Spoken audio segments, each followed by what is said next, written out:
Assalamualaikum class, how are you all? Today we are going to study properties of the arithmetic mean. कल हमने arithmetic mean calculate किया था और उसमें हमने weighted arithmetic mean भी किया था. आज हम उस arithmetic mean की properties पढ़ेंगे जो कि 4 है. सबसे पहली property ये है कि आपका जो set of data है, अगर आप उस हर एक observation की deviation, यानी deviation का मतलब होता है difference, यानी उसको माइनस करना, तो अगर आप हर एक सिंगल ऑब्जर्वेशन को उसके मीन से माइनस करके उसका सम निकालेंगी तो वो आपका इक्वल टू ज़ीरो निकलेगा. इसको हम मैथमेटिकली इस तरह से लिखते हैं, summation x i minus x bar summation whole x i minus x bar equal to zero. तो यहाँ पे आप देख रहे हैं, जब हम समीशन अब अंदर ओपन करते हैं तो ये बन जाता है summation x i minus N x बार, क्योंकि समीशन जब किसी कांस्टेंट से मल्टीप्लाई होता है तो वो n बन जाता है. तो जब x bar is a constant, क्योंकि वो एक सिंगल वैल्यू है इसलिए वो कांस्टेंट है, वो चेंज नहीं हो रही है. x बार आप निकाल चुके हैं और वो एक सिंगल वैल्यू है, कांस्टेंट है, वो चेंज नहीं है, वो वेरिएबल नहीं है, इसलिए जब समीशन किसी कांस्टेंट से मल्टीप्लाई होता है तो वो n बन जाता है. तो इसीलिए यहाँ पर ये n x बार हो गया है, ये यहाँ पे आप देख सकते हैं. तो समीशन एक्स आई माइनस, जब ये आप देखें जब दोनों को माइनस करेंगी तो जो रिज़ल्ट है वो ज़ीरो के इक्वल आएगा. ओके, सेकेंड प्रॉपर्टी है आपके पास, sum of square deviation of x i from the mean x bar is a minimum. इसका मतलब ये है कि आप जो डेविएशन फ्रॉम मीन है उसका स्क्वायर ले लें. ये देखिए आपको यहाँ पे स्क्वायर नज़र आ रहा होगा कि आपने इस चीज़ का स्क्वायर ले लिया है. अब एक डेविएशन फ्रॉम मीन है और एक deviation from any other value है, कोई भी ए यानी उस डेटा सेट के अंदर का आने वाली कोई भी वैल्यू को आप ए कंसीडर कर लेते हैं, ए लेट कर लेते हैं और आप तमाम वैल्यूज़ को उससे माइनस करके उसका स्क्वायर ले लें, तो वो सम और जो सम ऑफ स्क्वायर डेविएशन निकला है वो सम. तो जो डेविएशन फ्रॉम मीन निकला है वो कम होगा as compared to the sum of square deviation from any other number.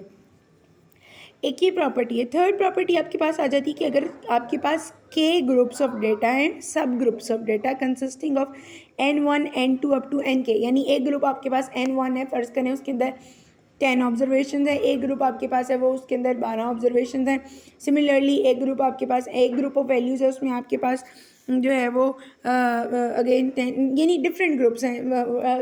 और अगर तीनों में इक्वल भी वैल्यूज़ है, लाइक 10 वैल्यूज़ हर ग्रुप में है, n1 n2 up to nk, और उनके जो मीन्स हैं वो यानी ग्रुप 1 जो है n1 का, उसका मीन x बार 1 है, ग्रुप 2 जो है उसका x बार 2 है, ग्रुप k जो है उसका x बार k है.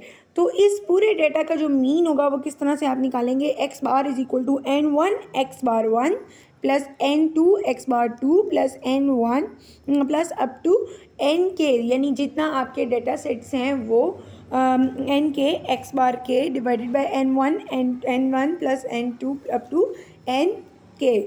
तो इस तरह से आप इसका मीन कैलकुलेट करेंगे, जिसको हम weighted mean of all the sub group means कहते हैं. फोर्थ प्रॉपर्टी आपके पास आ जाती है कि y i is equal to a x i plus b अगर हो और i varies from 1 to n है, और जहाँ पर ए और बी कोई भी नंबर हो सकते हैं, जहाँ पर a is not equal to zero है, तो जब आप इसके ऊपर समीशन अप्लाई करें, ये देखें अगर आप यहाँ पे इसके ऊपर, ये जो आपकी है इसके ऊपर अगर आप समीशन अप्लाई करें बोथ साइड, तो वो जब आप उसको ओपन करेंगी तो ये वाली इक्वेशन आपके पास बन जाएगी, जिसमें आपके पास आ रहा है summation y i is equal to a x i plus n b. अब अगेन आप जब इसको जब आप समीशन ओपन करती हैं, समीशन अप्लाई करती हैं, तो यहाँ पे ए समीशन एक्स आई आपको नज़र आ रहा है.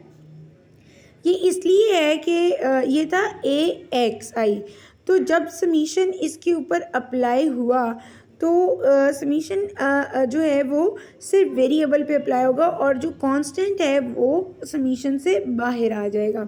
तो ये बन जाएगा ए समीशन एक्स आई. सिमिलरली जो आपके पास बी है, तो जब आप इसके ऊपर समीशन अप्लाई करेंगे तो समीशन जब किसी कांस्टेंट से मल्टीप्लाई होता है तो वो n बन जाता है, तो इसलिए ये एन बी हो गया. अब इस पूरी इक्वेशन को आप n से डिवाइड कर दें तो summation y i over n जो है वो ऑब्वियसली वाई बार हो जाएगा। सिमिलरली आपके पास यहाँ बनेगा summation x i over n, तो ये भी एक्स बार है, ठीक है। तो ये बन जाएगा ए एक्स बार और n b over n n cancel हो जाएगा, तो ये सिर्फ आपके पास बी रह जाएगा। तो ये आपकी linear transformation from x to y है। इसका मकसद जो है वो कंप्यूटेशनल कन्वीनियंस है। ऐसा करने से हमारा डेटा कंप्यूट करने में हमें आसानी होती है।